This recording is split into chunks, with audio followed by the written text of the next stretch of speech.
lo Sport Palermo si difende con le unghie e con i denti il Valderice. Costantino, Mazzotta dentro, il colpo di testa e il gol dello Sport Palermo.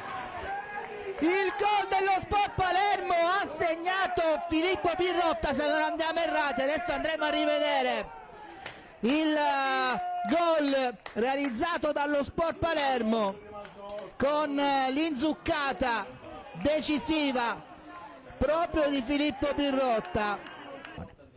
Intanto calcio d'angolo Sport Palermo con Costantino e tocca per Lapi, palla dentro e il gol direttamente di Gioele Lapi. Il gol di Lapi non tocca nessuno, è sua la rete del 2-0 al minuto 83. Lapi mette palla dentro, non la tocca nessuno e quindi il gol è proprio suo.